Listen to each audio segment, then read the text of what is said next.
All right, so I'm finally getting to my weekender sweater since I finished a project. I do have to start another project for somebody, but I don't need to have it done for a little bit. So I'm going to go ahead and kind of figure this one out, kind of, get it going again, hopefully, and then I can alternate. So after sitting here and counting stitches and trying to remember what I did, I figured it out, and I'm hoping that it is fixable. So it does look like I marked it off at the beginning. This is the size that I was going to make for myself because this is a sweater that is supposed to be for me. So this is the size that I needed, okay? And I got started, but I hadn't marked off. I think I may have marked off this one.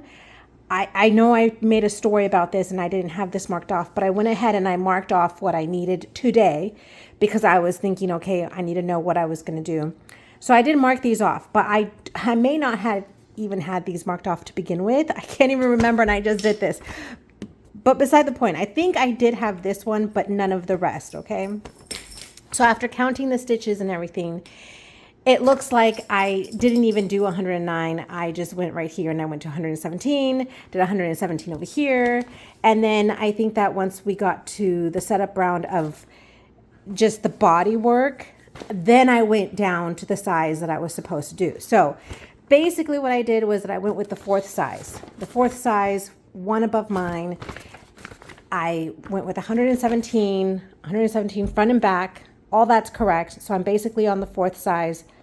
When it came to separate for the sleeves, not the sleeves, but to separate the front and the back, that's when I went and started looking at the size 3, which is wrong. So I have 54. This is the 54th stitch right here, which, if I am thinking correctly, because I have 117 stitches on this side, okay? And currently my median line, my middle line is this, because this is supposed to be 58 right here. So I currently have it at 62 is where it's at. But it should be right after this marker. So this middle line should be here. So I have to undo basically 5 of these stitches. Or maybe I only have to undo this one and then undo this one to fix it. But now as I'm talking about it, I wonder if that's going to make it looser, because you are slipping this stitch, and sometimes it's with the yarn in front, sometimes it isn't, if I remember correctly. So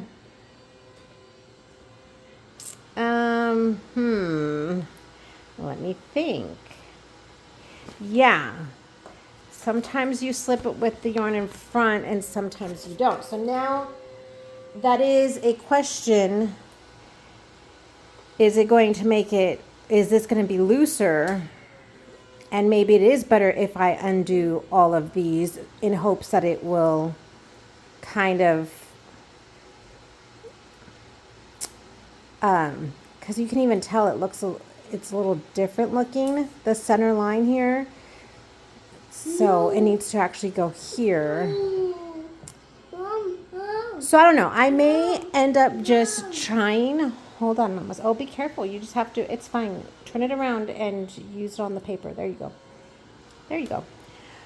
So I may just try, just to try. And if I screw it up, I screw it up, and it's going to be an oh well. Start it all over again.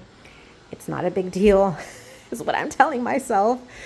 Because if I can fix it, great.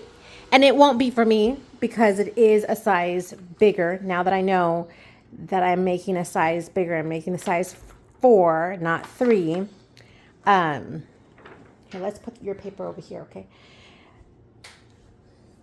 Then we can kind of have that fixed.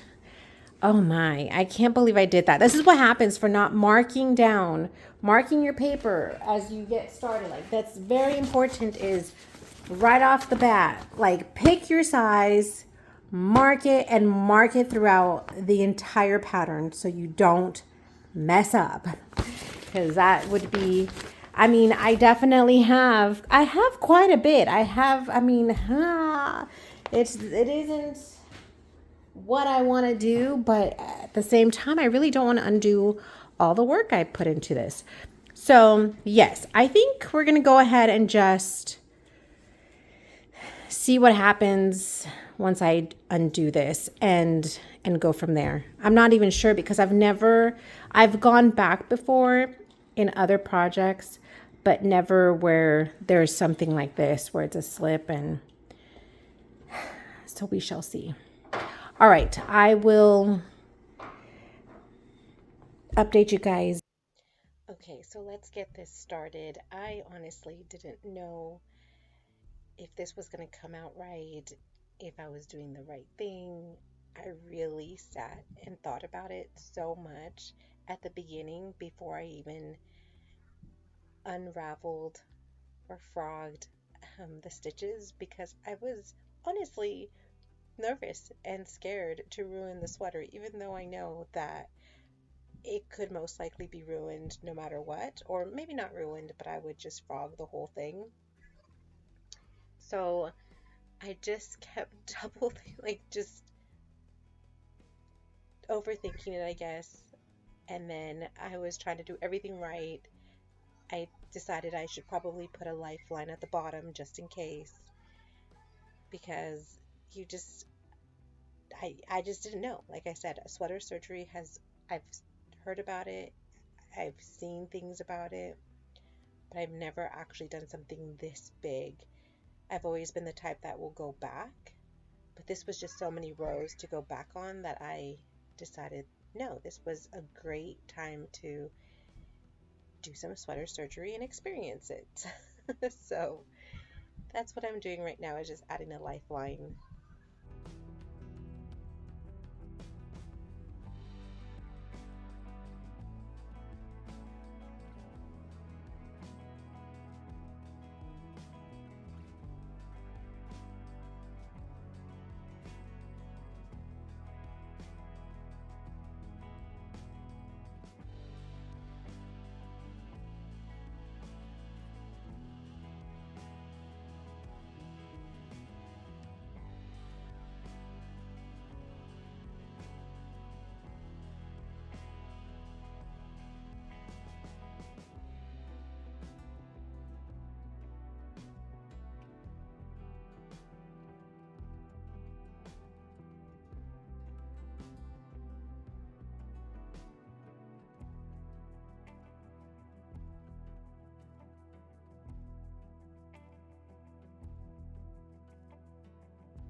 Even here, you can tell that I am counting and recounting and really just thinking about the decision that I am going to be making or was making there. I just sat there and just stared. I don't know. It's kind of scary if you haven't done it before. I mean, at least to me it was. I don't know how if you have ever done sweater surgery, if it was this nerve-wracking, but it definitely was for me. I kept thinking I was going to do something wrong and I was going to mess it up, but then I kept telling myself it's okay because if that's the case, then we will just start all over and that is just what it will be called for, starting this sweater over again. So, yeah, you could just tell I was.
At this point, I thought to myself that having size 9 needles might help instead of using the crochet hook, which all of these needles and the crochet hook were the same size as what I originally was using.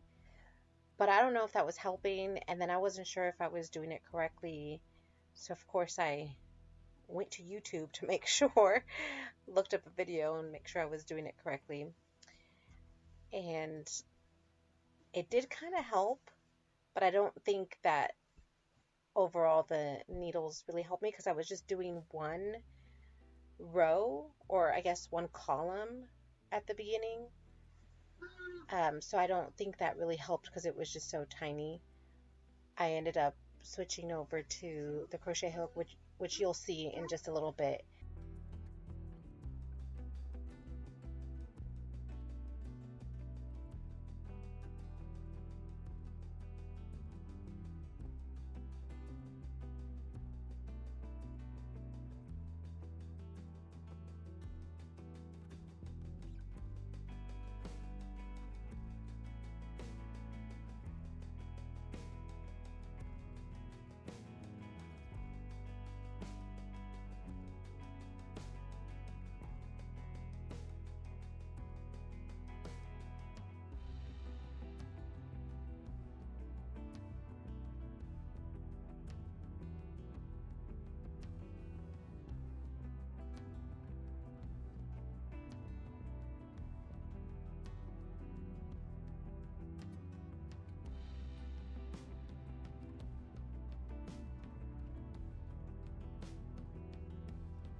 here is where I started to get disappointed because I realized that the stitches weren't coming out the same and they were a lot smaller. They looked a little bit tighter versus, longer and wider. So I knew I was doing something wrong. And that's when I think I referenced back to the instructions and started to think about it. And yes, I forgot that it was every other row that you were slipping and then purling. So you would go back and forth between those two, and that's what creates that longer like V stitch. So that was just kind of like disheartening because I was like, oh man, what am I doing wrong? So I think I had to look that up and start all over again. But I am not sure if I ended up doing that at this point or if it was a little bit later. But either way, I did end up figuring it out, and it did look better once I figured it out. But that also made me realize that yes, this may not work out as nicely as I want it to, because this does create a lot more yarn in between. So the other rows may not come out, or the other columns may not come out as tight.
Despite how it was looking, I kept going, and I was still doing one column at a time, which I think I ended up realizing that's not working really well. I probably should have just undone all 4 stitches and then started knitting them back up, which I don't want to give things away, but I think that's what I end up doing, because right here I'm just doing one column at a time, and I think it was making it look messier, and the yarn was, it wasn't going, it was definitely way looser than I wanted it to be. So yeah, you'll end up seeing how it, I realized that, because I'm like, oh, right here is where I realized I think I should be doing this all together versus one at a time.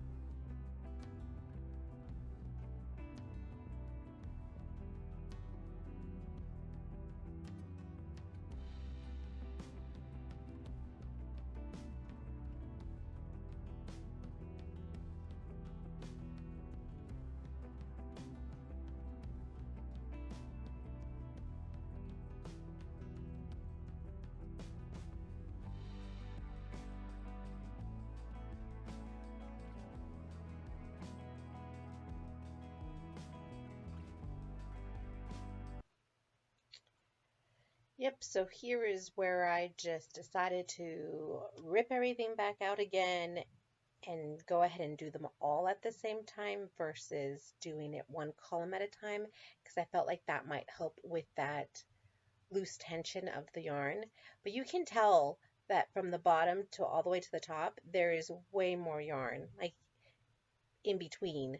You can just tell it's going to be loose. So, yep, that's my journey so far. Okay, so this is what the sweater looks like after I did the surgery. You could definitely tell that down here it looks really nice, or as nice as it can look. But as you start getting towards the top, you could definitely tell where the yarn is a little bit looser. And mind you, this is the inside of the sweater. So I'm going to turn this inside out so you guys can see what the outside, or what, yeah, the outside of the sweater is going to, not is, what it looks like after this surgery here. Okay, one second. Okay, so this is what the outside of the sweater looks like. And you can totally tell the difference. Like, it's clearly noticeable. The middle line, though, looks fantastic. I mean, I think that came out great. But the overall look of it, I'm not really liking. And again, you can definitely tell that towards the bottom, like there wasn't as much yarn to work with. So like the stitches were a little bit, I wouldn't say tighter, but they definitely looked a little bit nicer. But as you get towards the top, there was so much yarn. Like, I was trying to keep everything as even as far as the tension goes as possible, but it just, I don't think it mattered. I don't know. I don't know what it was. I don't know if I did something wrong in the process. Maybe it's a me error, but and the other thing I was thinking is, will this kind of fix itself once it's blocked, once it's washed, because the fibers will then relax and maybe it will kind of, you know, I don't know. I want to say fix itself, but I just know it's not. Because, I mean, you could definitely tell the difference between, let's see here, if I can get it to focus. Nope. I probably should have taken out my other camera. But, okay, there we go, kind of, sort of. You could definitely tell the difference between the stitches that I would normally make, while I was knitting the sweater, and the ones that I made here. So yes, my overall thought on what I'm going to do is that I'm probably going to start this all over again. That is my thought, my feeling. But if I'm wrong, like maybe this is fixable, I can always do it again. If you have any other, like if you know something that I don't know, please comment down below and let me know, because I know that it was a great experience. Something I think this was great for me to do, but I'm not liking the finished look, which I know this isn't finished, but it's, pretty finished. So I think I'm going to just completely start all over again, but I'll give it a week or so just to see if anyone does come on here and say, oh, you did this wrong. Maybe this is why it's not looking great. So yeah, but that is the outcome of the weekender sweater surgery that I had. So thanks so much for watching, and I'll catch you guys on the next one. And I hope you have a great rest of your week.